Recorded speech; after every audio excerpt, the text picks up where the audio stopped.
Borgarahreyfingin sem á baklandi hreyfingum sem spruttu í kjölfar efnahagshrunsins tilkynnti formlegum framboð til alþingiskosninga í vor. Ragnhildur Lára Finnsdóttir meistaranemi í blað- og fréttamönsku með þessa frétt. Forsvarsmenn borgarahreyfingarinnar kynntu sig og stefnumál sín á blaðamannafundi í Iðnó í dag. Þeir segjast vilja færa völdin frá flokksræði til lýðræðis. Hreyfingin sé brú inn á þing fyrir fólkið í landinu. Við teljum að það þurfi að beita þrýsting inn á þingi og utan við þingið og við skorum á alla það áfram að vera að beita þrýstingi, að halda áfram að beita þrýstingi og hjálpa okkur út af því að við sprettum upp úr allri grasrótinni og í raun og veru er þetta samstarf allrar grasrótarinnar sem kemur fram í þessari hreyfingu og það er bara nauðsynlegt að einhverju farið þarna inn og vinni þessi verk sem þarf að vinna sem að hafa engin hagsmunatengsl. Borgarahreyfingin segist vera óflokksbundið afl en samstarf við Sjálfstæðisflokkinn er þó útilokað. Við höldum að sé óslega hollt og gott fyrir Sjálfstæðisflokkinn að fá bara að vera í stjórnarandstöðu og læra það. Það er hollt fyrir alla að sitja ekki alltaf við kökuborðið. Nýr stjórnmálaflokkur, Borgarahreyfingin, var kynntur í dag. Megin markmiðið er að uppræta spillingu.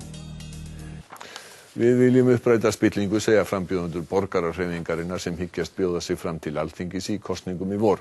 Þeir segja fjórflokkakerfið rotið og vilja bæta betur. Þegar framboðið hafi náð markmiðum sínum og þingi verður það lagt niður. Borgarahreyfingin Þjóðin á þing stefnir á framboði í öllum kjördæmum undir listabókstafnum O. Fulltrúar hennar segjast hafa eina meginreglu að leiðarljósi og hún sé að færa flokksræði til lýðræðis.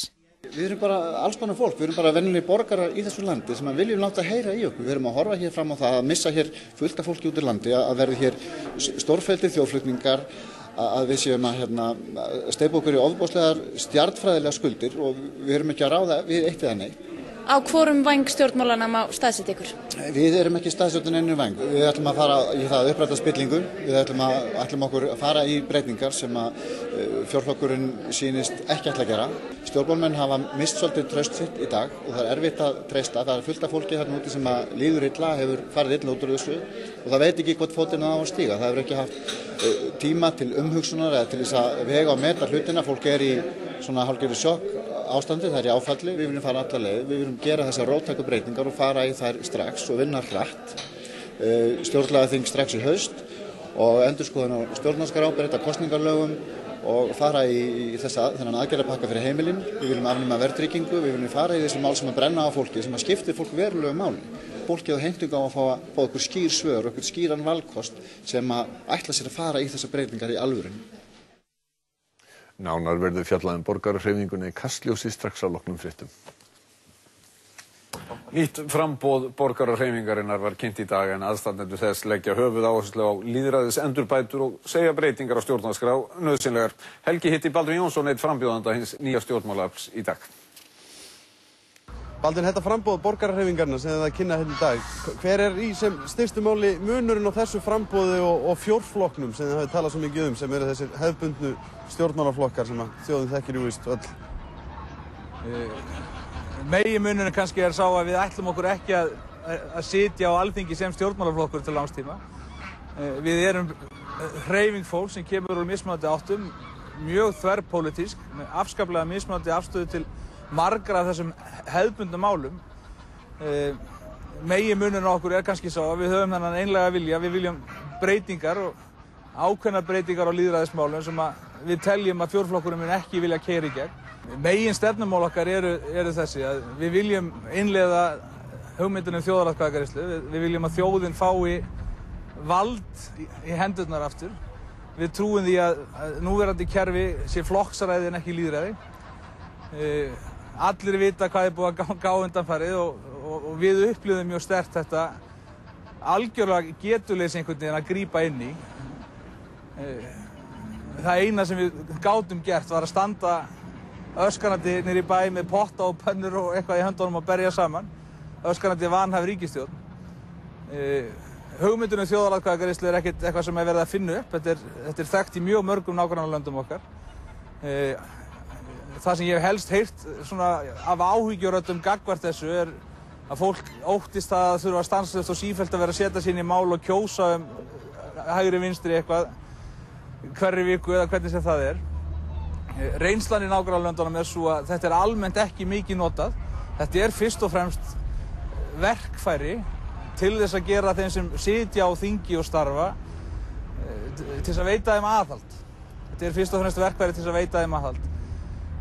Við viljum koma á persónukjöri og ekki bara þannig að ég geti raðað upp innan lista sem ég ætla að kjósa, heldur vil ég fá að kjósa einstaklinga þvert á lista. Og síðan þessi almenna krafa sem er í gangi í dag. Við viljum að það verði haldið stjórnlagaþing, við viljum að verði haldið að setta stað eigi seinna en í haust og við viljum að það verði valið á þetta stjórnlagaþing með einhverjum öðrum hætti heldur en er stillt upp núna. Helst af öllu vildum við sjá einhvers konar slembiúrtak þjóðarinnar sem verði sett þarna inn. Þið hafi líka ákveðnar hugmyndir til dæmis það hvernig þið viljið taka á slæmri stöðu heimilanna.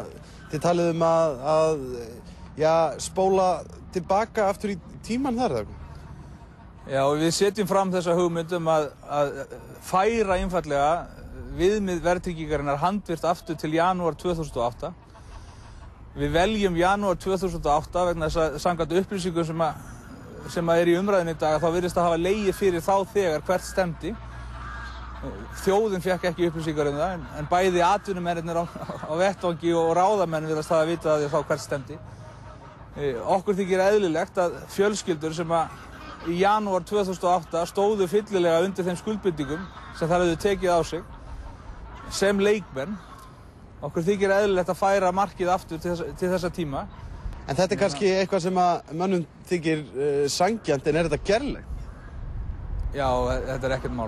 Það er reyndar örugglega flókin hagfræðileg útskýring að setja fram og ég treysti mig ekki til þess fyllilega, en það er búið að sýna okkur fram á það mjög skýrmerkilega að það er lítið mál að gera þetta.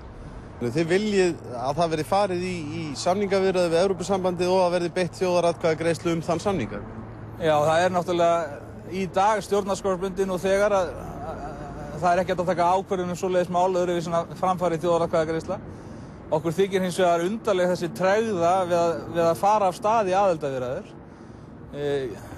Ég að minnsta kosti hef aldrei komið að neinum samningum þar sem ég þurfti að taka afstöðu til samningsins áður en ég sá hann liggja fyrir. Okkur þykir eðlilegt að upplýsa okkur og þjóðina hvað er í boði, hvaða kosti og galla það hefur og þá getum við tekið upplýst ákvörðun. Þið gagnrýnið mikið ríkjandi stjórnmálaflokka en þið hafið og gerðuð á þessum blaðamannafundi útilokuð fyrirfram að mynda stjórn með einum tilteknum stjórnmálaflokki. Hvers vegna hugnast ykkur Sjálfstæðisflokkurinn verr af þessum sem þið kallið fjórflokkinn heldur en hina þrjá? Við teljum það alveg skýrt að stefnumál okkar séu þess eðlis að málamiðlun í samstarfi við Sjálfstæðisflokki myndi aldrei ganga upp. Við höfum bara einfaldlega ekki trú á að Sjálfstæðisflokkurinn vilji það sem við viljum standa fyrir.